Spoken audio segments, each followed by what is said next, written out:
اللہ اللہ اللہ اللہ اللہ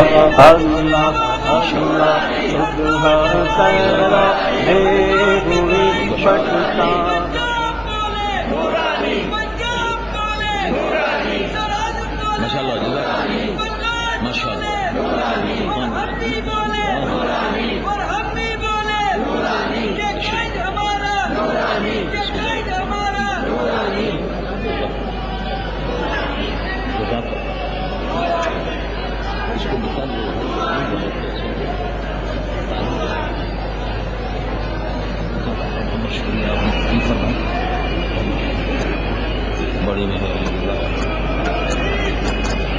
بہت شکریہ، جزاک اللہ۔ تشریف رکھیے، تشریف رکھیے، ماشاء اللہ۔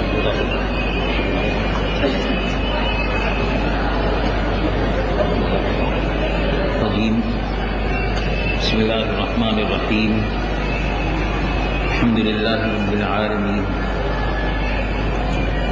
والصلاة والسلام على أشرف الأنبياء وسيد المرسلين نبينا وحبيبنا وشافعنا ومشفعنا ووسيلتنا ومولانا محمد صلى الله عليه وعلى آله وصحبه أجمعين. يا رب صل وسلم دائما سرمدا على حبيبك خير الخلق كلهم. اللهم صل على حبيبك سيدنا مولانا محمد صاحب الوجه الأنور والجبين الأزهر، صلاة وسلاما عليك سيدي يا حبيبي يا رسول الله. میرے محترم واجب الاحترام علماء کرام، میرے محترم بھائیوں، محترم بزرگوں، محترم بہنوں، عزیز نوجوانوں اور پیارے پیارے بچوں، السلام علیکم ورحمۃ اللہ وبرکاتہ۔ مجھے انتہائی خوشی ہے کہ آج معراج النبی صلی اللہ علیہ وسلم کہ اس بابرکت اجتماع میں آپ کی خدمت میں حاضر ہوا۔ جمعیت علماء پاکستان کے محترم ساتھی اور کارکن قابل مبارکباد ہیں کہ انہوں نے ہمیں اور آپ کو اس بابرکت اجتماع میں ملنے کا موقع فراہم کیا۔ آپ سب حضرات جمعیت علماء پاکستان کی دعوت پر اس جلسے میں شرکت کے لیے تشریف لائے، میں دل کی گہرائیوں سے آپ کا خیر مقدم کرتا ہوں اور آپ کا تہہ دل سے شکر گزار بھی ہوں۔ اللہ تعالی آپ کو اس کی بہترین جزائے خیر عطا فرمائے۔ آج شب معراج کے سلسلے میں ہم اور آپ اس بابرکت اجتماع میں شرکت کے لیے تشریف لائے، یہ جاننے کے لیے اور یہ سننے کے لیے کہ شب معراج کا پیغام کیا ہے اور حضور پرنور سید العالمین محمد الرسول اللہ صلی اللہ تعالی علیہ وسلم اس بابرکت رات میں امت کے لیے، مسلمانوں کے لیے کیا خیر و برکت لے کر تشریف لائے۔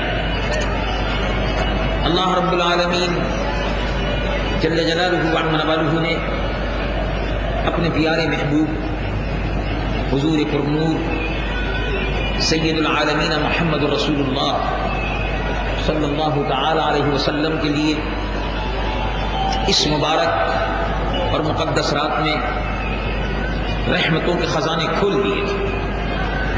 فرش زمیں سے لے کر عرش بری تک، عرش بری سے لے کر سدرۃ المنتہا تک فرشتوں کی ایک فوج تھی جو رسول اللہ حضور پرنور محمد رسول اللہ صلی اللہ علیہ وسلم کے استقبال کے لیے حاضر تھی، دائیں میں اور بائیں میں، نیچے اور اوپر، عرش اور فرش اللہ کے محبوب پر درود و سلام سے گونج رہے تھے۔ ہر طرف شب معراج کی اس بابرکت رات میں سید العالمین محمد رسول اللہ صلی اللہ علیہ وسلم پر درودوں کے گجرے اور سلاموں کی ڈالیاں فرشتے نشابر کر رہے تھے۔ یہ بڑی عظمت والی رات تھی، بڑی برکت والی رات تھی کہ جس رات میں اللہ تبارک و تعالیٰ جل جلالہ عما والہ نے امت مسلمہ کو، رسول اللہ صلی اللہ علیہ وسلم کی بابرکت امت کو، اس برکت والی امت کو برکت والی رات میں حضور نور صلی اللہ علیہ وسلم کے صدقے میں، ان کے وسیلے سے بے شمار رحمتوں اور برکتوں سے اور نعمتوں سے نوازا، اور نماز جیسی اہم عبادت، ایک تحفہ خاص رسول اللہ صلی اللہ علیہ وسلم کی امت کو اس شب میں عطا ہوئی۔ اس میں کوئی شک نہیں کہ شب معراج ایک بڑی عظمت والی رات تھی۔ اس میں کوئی شک نہیں کہ رسول اللہ صلی اللہ علیہ وسلم کے عروج کی رات تھی، اور زمین والوں کو، آسمان والوں کو، روح زمین کو اور پوری کائنات کو شب معراج کے ذریعے سے پیغام دیا گیا کہ اللہ کے بعد اگر کسی کا مرتبہ ہے تو بعد از خدا بزرگ تو یہ قصہ مختصر، وہ مرتبہ محمد رسول اللہ صلی اللہ علیہ وسلم کا۔ یہ اس رات کا معراج کا پیغام ہے۔ معراج کی رات کا پیغام یہ ہے کہ پوری کائنات نیچے ہے، فرشی نیچے ہیں، عرشی بھی نیچے ہیں، اور رسول اللہ صلی اللہ علیہ وسلم کا مقام اتنا بلند ہے کہ پوری کائنات نیچے ہے اور مصطفیٰ سب سے اوپر ہے، سب سے اعلیٰ و اولا ہمارا نبی، سب سے بالا و بالا ہمارا نبی حضور پرنور سید العالمین مصطفیٰ صلی اللہ علیہ وسلم اس مبارک اور مقدس رات میں اللہ تبارک و تعالیٰ جل جلالہ عما والہ کی جانب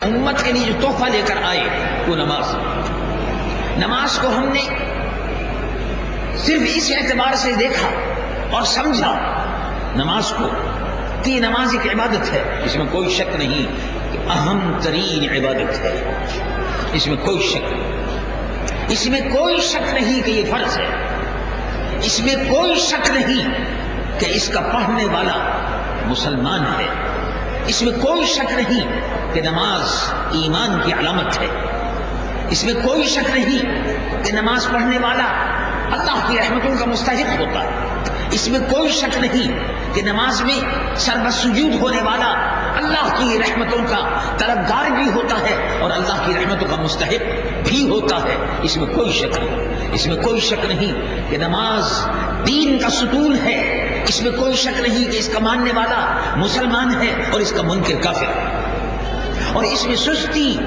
کرنے والا اللہ رب العالمین جل جلالہ عما والہ کے نزدیک منافقین میں سے ہے۔ لیکن اسی کے ساتھ ساتھ جہاں نماز عبادت ہے، جہاں نماز فرض ہے، وہاں اسی کے ساتھ ساتھ یہ تصور کیجئے کہ نماز میں پیغام کیا مل رہا ہے، نماز میں پیغام کیا مل رہا ہے، یہ تصور کیجئے۔ شب معراج میں اللہ تبارک و تعالیٰ جل جلالہ عما والہ نے اپنے محبوب کے ذریعے سے، نماز کے ذریعے سے یہ پیغام دیا کہ مسجد کی صف میں کھڑے ہونے والے جتنے بھی ہیں، ان سب پر جن پر نماز فرض ہے، خواہ وہ امیر ہو خواہ وہ غریب ہو، جو بھی مسلمان ہے، جو بھی غلام مصطفیٰ ہے، اس کو نماز پڑھنی ہے، اور جو نماز پڑھتا ہے اس کو اس بات پر بھی ایمان رکھنا ہے کہ ایک ہی صف میں کھڑے ہو گئے، محمود و ایاز، نہ کوئی بندہ رہا نہ کوئی بندہ نہ رہا۔ یہ مساوات کا پیغام دیتی ہے نماز مساوات کا پیغام دیتی ہے۔ نماز مسجد میں جب نمازی کھڑا ہوتا ہے، بادشاہ کی کوئی جگہ مقرر نہیں ہے، بادشاہ کی کوئی جگہ مقرر نہیں، صدر مملکت کی کوئی جگہ مقرر نہیں ہے، وزیر اعظم کی کوئی جگہ مقرر نہیں ہے، وزیر کی کوئی جگہ مقرر نہیں ہے۔ نمازی مسجد میں جب آتا ہے، بندہ و صاحب و محتاج و غنی ایک ہوئے، تیرے دربار میں پہنچے تو سبھی ایک ہوئے، سب ایک ہیں، سب ایک ہیں، مسجد میں سب نیک ہیں، پوری مکمل مساوات، مکمل مساوات کا ظہور، مکمل مساوات کا نمونہ، عملی نمونہ اگر دیکھنا ہو اسلام کی تعلیم میں دیکھو کہ جس میں امیر و غریب کا، شاہ و گدا کا، رئیس و فقیر کا کوئی امتیاز باقی نہیں رہتا۔ کوئی وی آئی پی مسجد میں نہیں، مسجد میں وی آئی پی نہیں، مسجد میں کوئی وی آئی پی کلچر نہیں ہے، مسجد میں وی آئی پی کوئی نہیں ہے۔ مسجد میں اللہ تبارک و تعالیٰ کے بندے اس کی بندگی کے شان کے اعتبار سے کھڑے ہوئے ہیں، اس کے بندگی کا مظاہرہ کرنے کے لیے کھڑے ہوئے ہیں، جو صرف اللہ کے حضور میں جھک رہے ہیں۔ نماز میں مساوات ہے، مسجد میں مساوات ہے۔ کیا اسلام صرف، اب سوال یہ پیدا ہوتا ہے، کیا اسلام صرف مسجد میں مساوات کی تعلیم دینے کے لیے آیا؟ نہیں، جواب یہ ہے کہ نہیں۔ اگر مسجد میں اسلام نے مساوات کو قائم کیا تو مسجد کے باہر بھی اسلام مساوات چاہتا ہے۔ اگر مسجد میں اسلام نے مساوات کو قائم کیا تو مسجد کے باہر بھی، بازاروں میں بھی، سیکرٹریٹ میں بھی، ایوان صدر میں بھی اور ایوان وزیر اعظم بھی وہ مسلمانوں کے درمیان میں مساوات چاہتا ہے کہ کسی امیر اور غریب کا کوئی امتیاز نہ ہو۔ اللہ کے نزدیک صرف وہی شخص عزت والا ہے۔ تم نے اللہ کے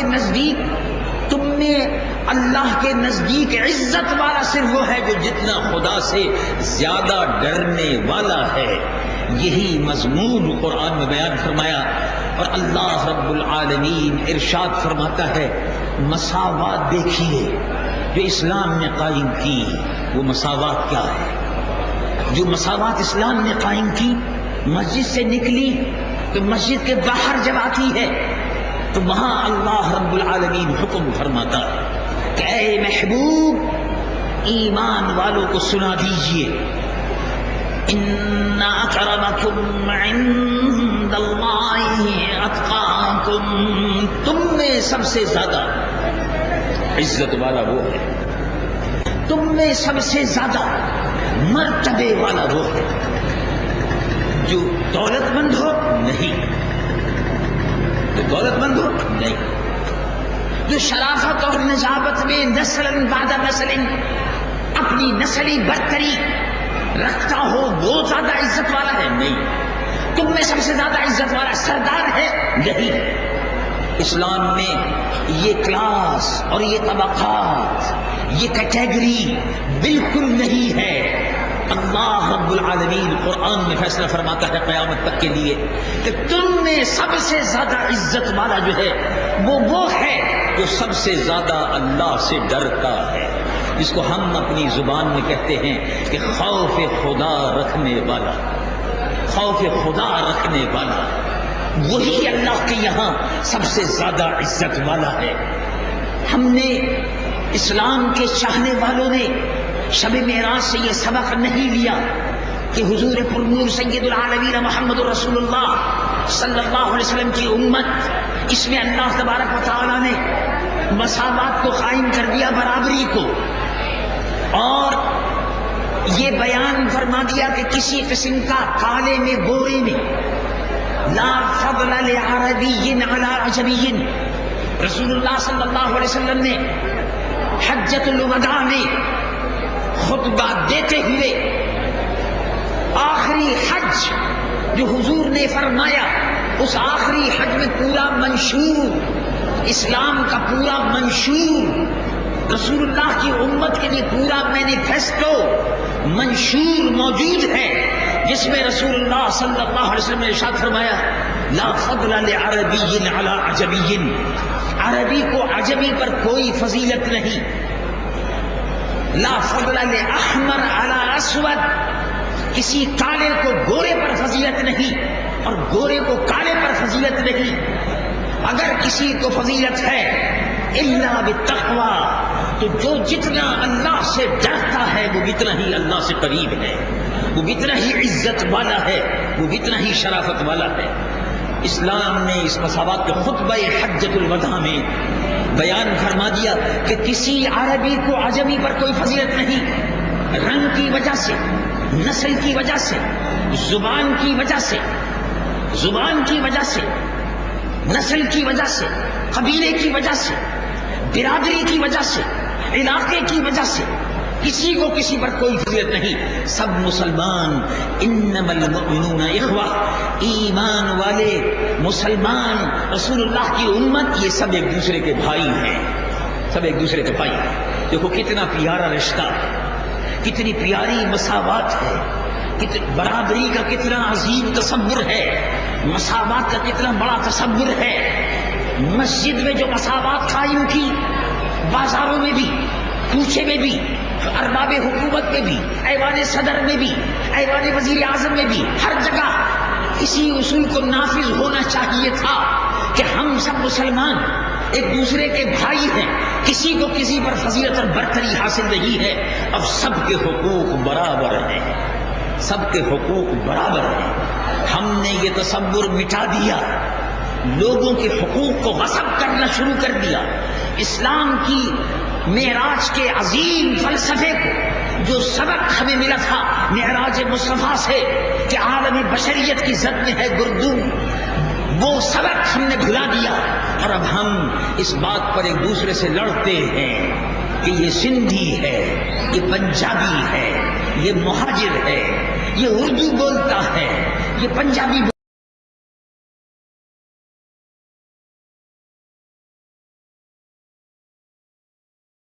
اور عیسائیوں کے درباروں میں، امریکہ کے ایوانوں میں، لندن کے بازاروں میں مسلمانوں کی غیرت اور حمیت کو نیلام کر دیا.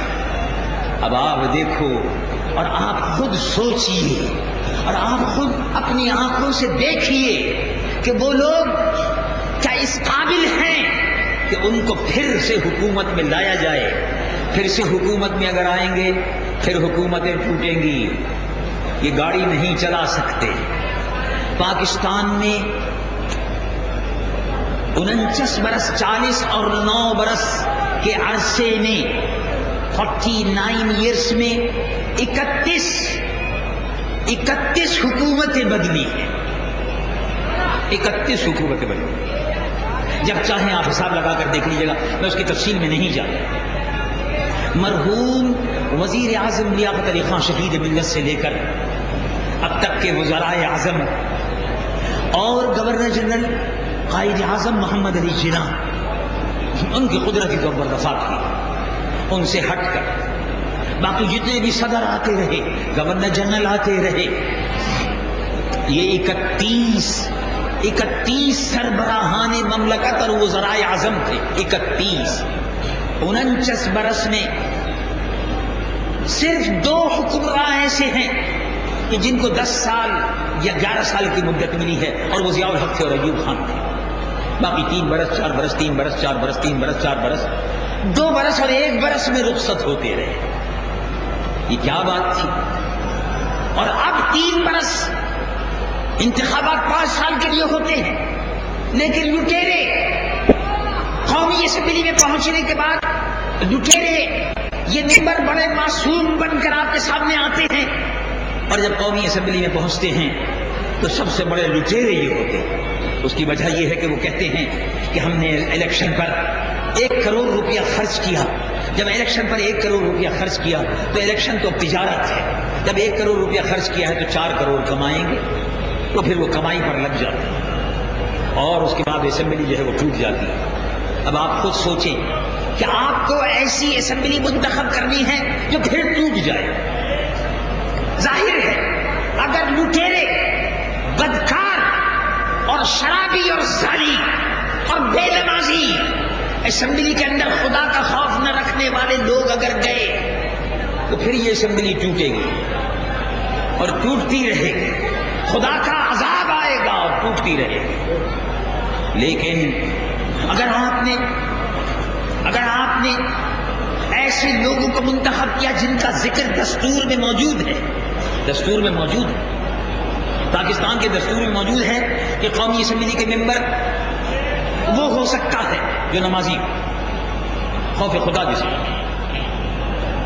کیا کبھی کسی ووٹر نے اس بات کا سوچا کہ یہ میرا حق ہے کہ میں نیک اور صالح اور دیندار آدمی کو ووٹ دوں جس میں لکھا ہوا ہے کہ خوف خدا اور عشق رسول صلی اللہ علیہ وسلم رکھنے والے شخص کو ووٹ دو؟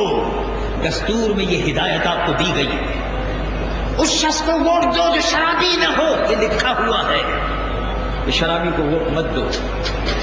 قرآن بھی یہی کہتا ہے، رسول اللہ کی حدیث بھی یہی کہتی ہے، اور ہم کھلم کھلا اللہ کے رسول کی نافرمانی کر کے ووٹ دیتے ہیں، اور اس کا نتیجہ یہ ہے کہ اسمبلی 2 سال 3 سال سے زیادہ نہیں چل پاتی۔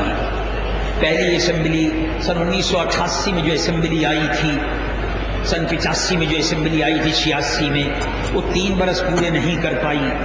اس کے بعد 88 میں تھی، وہ 1 سال 10 دن پورے نہیں کر پائی، اور اس کے بعد جو آئی ہے وبا کے سامنے ہے، تازہ بتازہ 9 بہ 9، کیونکہ ہم بے ایمان اور بدکردار لوگوں کو اسمبلیوں میں بھیجتے ہیں، اللہ تبارک و تعالیٰ کا عذاب آتا ہے، اور بار بار ہم پھر الیکشن کے اس میں چلے جاتے ہیں۔ حالانکہ الیکشن 5 سال میں ہونے چاہیے، الیکشن 1 مرتبہ 5 سال میں ہونے چاہیے، اور 1 مرتبہ دیانتداری سے ووٹر اپنا ووٹ استعمال کر لے، اور قوم کا نمائندہ جو ہے وہ دیانتداری سے اپنے فرائض انجام دے دے۔ انگلستان میں، فرانس میں، امریکہ میں 4 سال کے لیے، کینیڈا میں 5 سال کے لیے، برطانیہ میں 5 سال کے لیے، ہندوستان میں 5 سال کے لیے، مختلف ممالک میں 5 سال کے لیے، کہیں 4 سال کے لیے انتخابات ہوتے ہیں، اور دیانتداری سے زیادہ تر ان شرابی وہ خود شراب پیتے ہیں۔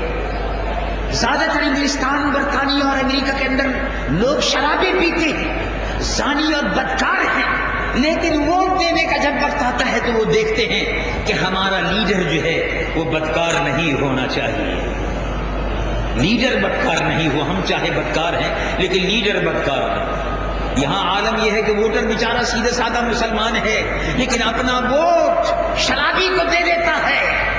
اب وہ شرابی اور بدکار اور ظالم، خائن، خیانت کرنے والا قوم کے پیسے کو بے دردی سے لوٹتا ہے، اور ہم تماشا دیکھتے ہیں کہ بعد میں وہ اسمبلی ختم ہو جاتی ہے، اب پھر آپ کے ساتھ وہی ایکسرسائز، وہی مشق کہ چلو بھائی انتخابات کرو۔ اب آپ دیکھ لیجئے کب تک ہم اور آپ یہ مشق کرتے رہیں گے، یہ مشق ستم یہ کب تک ہوتی رہے گی کہ اپنے ووٹ کو اس طرح سے پھینکتے رہیں؟ کیا آپ کے سامنے ایماندار لوگ نہیں ہیں؟ یقیناً ہیں، یقیناً ہیں۔ کیا اس قوم میں ایماندار ختم ہو گئے؟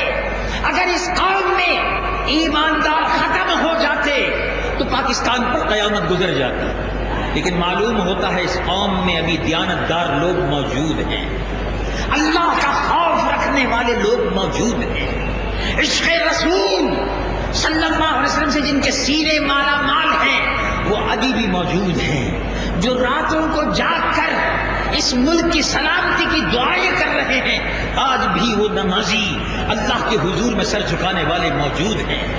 اسی وجہ سے یہ ملک اللہ تبارک و تعالیٰ نے سلامت رکھا ہوا ہے۔ آئندہ کے لیے اب آپ پر بہت بڑی ذمہ داری آ گئی، قومی اسمبلی کے بد کردار اور چوروں اور لٹیروں سے آپ کو نجات مل گئی، لیکن اب آپ کو یہ سوچنا ہے کہ اب آپ کن کو اپنے سر پر بٹھانا چاہتے ہیں، یہ اب آپ کی ذمہ داری ہے۔ احتساب ایک وہ ہے جو احتساب کا قانون آیا ہے، اور اس شکنجے میں اب کسے جا رہے ہیں لوگ باغ، وہ لوگ جو کسی وقت غریبوں اور حقیروں کی ضمانتیں نہیں ہونے دیتے تھے، بے سہارا لوگوں کو گرفتار کر لیتے تھے، ان کی ضمانتیں نہیں ہونے دیتے تھے، آج وہی لوگ اب اپنی ضمانتیں کراتے پھر رہے ہیں۔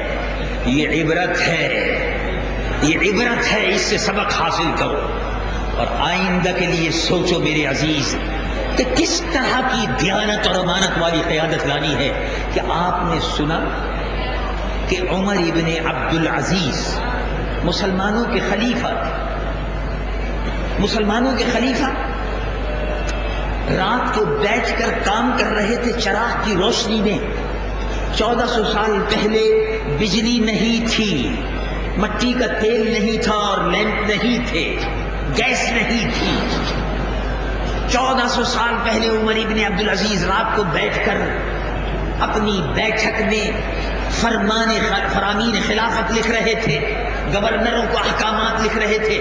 درمیان میں بی بی صاحبہ تشریف لائیں اور بی بی صاحبہ نے آ کر کہا کہ میرے محترم شوہر، جو خرچ آپ نے مجھے دیا ہے وہ ناکافی ہو گیا ہے، کل مجھے آپ کچھ پیسے ایسے اتنے ضرور دے دیں تاکہ میں گھر کا خرچ چلا سکوں۔ اس دفعہ اخراجات کچھ زیادہ ہو گئے تھے۔ ابھی یہ بات شروع ہوئی تھی کہ حضرت عمر ابن عبد العزیز نے چراغ بجھا دیا، پھوک ماری، بجھا دیا۔ تو بی بی صاحبہ نے فرمایا کہ محترم شوہر محترم، یہ آپ نے کیا کیا؟ انہوں نے فرمایا کہ آپ نے گھر کی بات چیت شروع کر دی تھی، آپ نے گھر کے اخراجات کی بات چیت شروع کر دی تھی، اور میں حکومت کا کام کاج کر رہا تھا اور اس کے لیے حکومت کا تیل جلا رہا تھا۔ تو کیونکہ گھر کی بات چیت ہو رہی تھی اس لیے حکومت کا تیل اس میں استعمال کرنا نہیں چاہتا تھا۔ اب آپ گھر کی بات کیجئے۔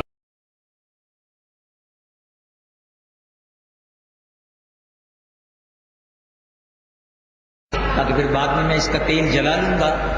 بیت المال کا پیسہ امانت ہے، اور جو اس امانت میں جو قوم کا پیسہ جو خزانے میں جمع ہوتا ہے وہ امانت ہے۔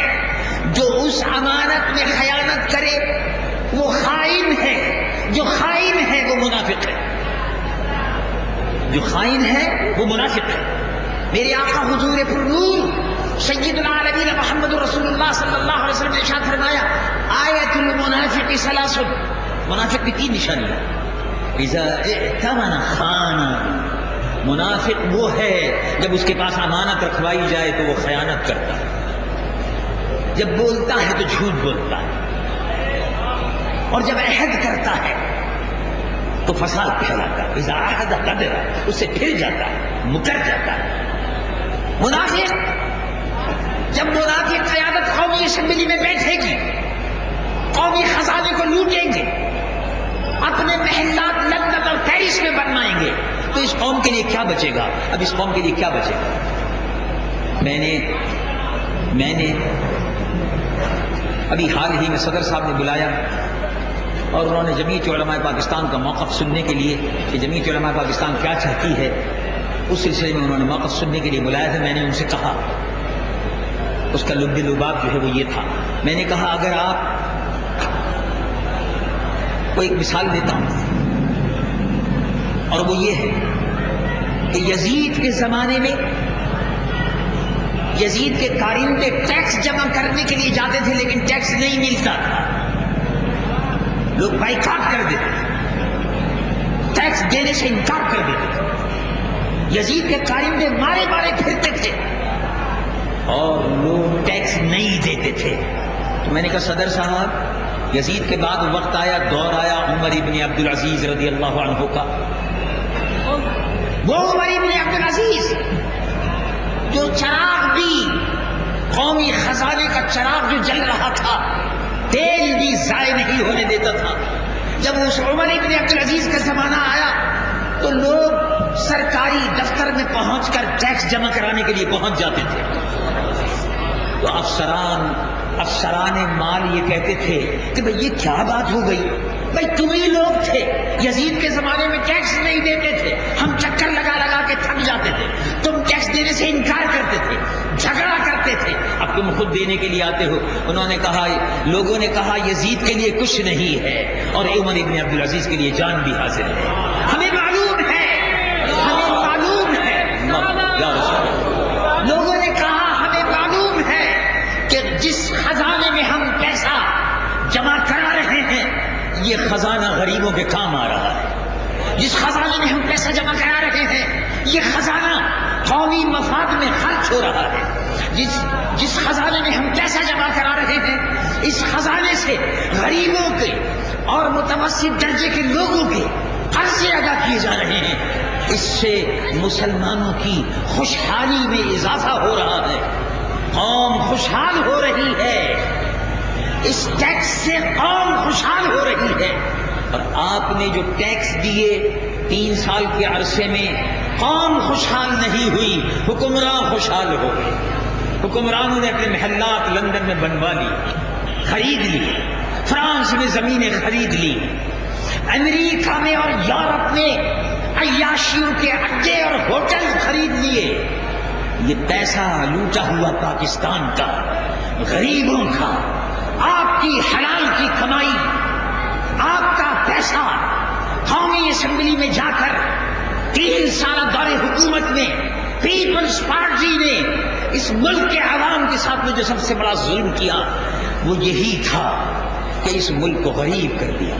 اس ملک کی عزت اور آبرو کو اور غیرت کو ایک فقیر، ایک بھک منگا، ایک مفلس، ایک لٹیرا ملک بنا کر ورلڈ بینک عیسائیوں اور یہودیوں کے سامنے پیش کر دیا. موجودہ حکومت نگراں حکومت ہے.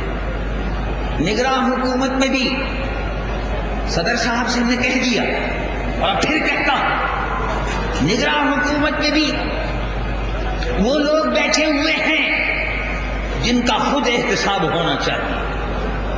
یہ مانا کہ وزیر اعظم اچھے آدمی ہیں، یہ مانا کہ وہ باکردار آدمی ہیں، لیکن ان کے ساتھ ہی اور ورلڈ بینک کے کارندے جو صدر صاحب آپ نے بلائے ہیں، یہ یہودیوں کے ایجنٹ جو گھس آئے ہیں کیبنٹ میں، کہ نہیں چلے گا. پاکستان اس طرح سے نہیں چلے گا.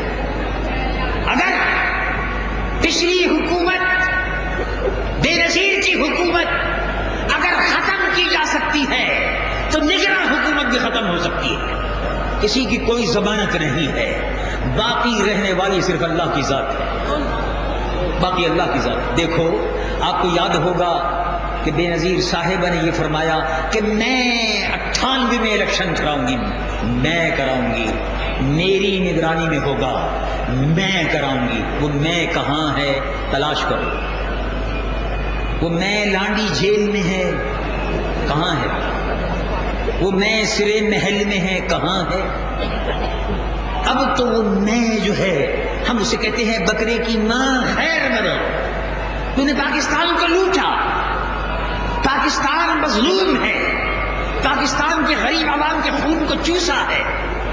تم نے ساری دولت ان بے ایمانوں نے، لٹیروں نے اکٹھی کر کے یہ قوم کے ڈاکو اور چور ثابت ہوئے. انہوں نے بیرون ملک اپنے سرمایہ کو بینکوں میں جمع کر دیا اور پاکستانی قوم کنگال ہو کر اب بھیک مانگ رہی ہے ورلڈ بینک سے.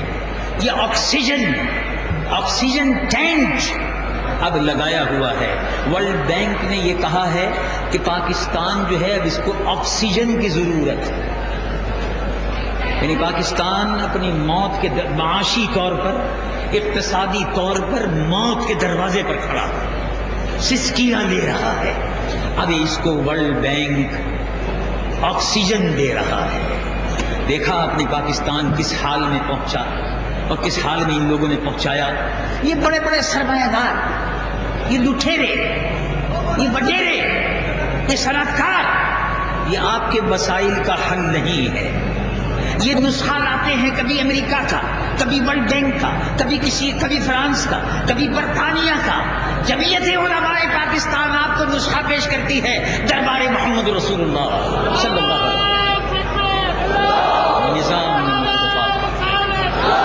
جمعیت علماء پاکستان کا نسخہ ہے نظام مصطفیٰ کا، کملی والے کا نسخہ شفا. اب آپ خود سوچ لو، اچھی طرح فیصلہ کر لو میرے عزیز. اگر یہ اسمبلی پھر وہی لٹیرے آئے تو پھر ٹوٹے گی. اگر چاہتے ہو تو دیانتدار، باکردار، برادری سے بے نیاز ہو کر، قبیلے سے بے نیاز ہو کر، لسانیت سے بے نیاز ہو کر، یہ سمجھ کر کہ اسلام تمہارے حقوق کا سب سے بڑا محافظ ہے.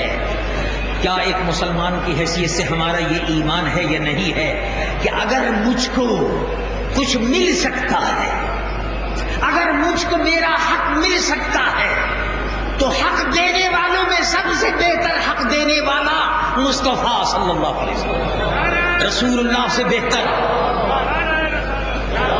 رسول اللہ سے بہتر کوئی حق دینے والا نہیں. رسول اللہ صلی اللہ علیہ وسلم مسلمانوں تمہارے بنیادی حقوق کے ضامن ہیں، تمہارے روٹی کے بھی اور کپڑے کے اور مکان کے ضامن ہیں. نظام مصطفیٰ اگر نافذ ہوتا ہے تو حکومت کی ذمہ داری ہے کہ کسی بھی شخص کو